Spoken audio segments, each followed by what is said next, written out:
आकी बड़ी या भैंस। एक दिन बादशाह अकबर अपने दरबार में बैठे थे। दरबार में हंसी मजाक का माहौल था। तभी अकबर ने मुस्कुराते हुए एक प्रश्न पूछा, बीरबल, बताओ आकी बड़ी या भैंस। ये सुनकर दरबारियों में चर्चा शुरू हो गई। एक दरबारी बोला, जहाँ पनाह भैंस बड़ी होती है, उसका शरीर विशाल होता है, इसलिए वही बड़ी है। दूसरा बोला, नहीं, आकी बड़ी होती है, क्योंकि उसी से मनुष्य बड़े बड़े काम करता है। लेकिन कोई भी अपने उत्तर को सिद्ध नहीं कर सका। अकबर ने बीरबल की ओर देखा। बीरबल बोले, जहाँ पनाह इसका उत्तर मैं कल व्यवहारिक रूप से दूंगा। अकबर ने अनुमति दे दी। अगले दिन बीरबल दरबार में एक किसान और उसकी भैंस को लेकर आए।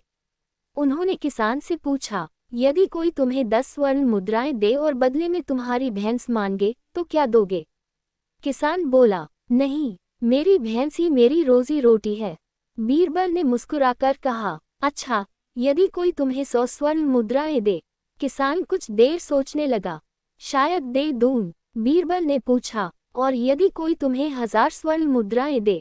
किसान बोला, तब तो मैं खुशी खुशी भैंस दे दूंगा। बीरबल ने अकबर की ओर देखा और कहा, जहाँ पनाह, अब मैं इस किसान से एक और प्रश्न पूछूंगा। उन्होंने किसान से कहा, यदि कोई तुम्हें 1000 स्वर्ण मुद्राएं दे, लेकिन बदले में तुम्हारी बुद्धि मांगे, तो क्या दोगे? किसान तुरंत बोला, कभी नहीं, बुद्धि चली गई तो मैं फिर न भैंस कमा पाऊंगा न धन। पूरा दरबार तालियों से गूंज उठा। बीरबल ने कहा, महाराज, भैंस, धन, महल और राज्य सब कुछ बुद्धि से पाया जा सकता है, लेकिन यदि बुद्धि ही न रहे तो कोई भी संपत्ति टिक नहीं सकती। इसलिए अक्ल भैंस से बड़ी होती है।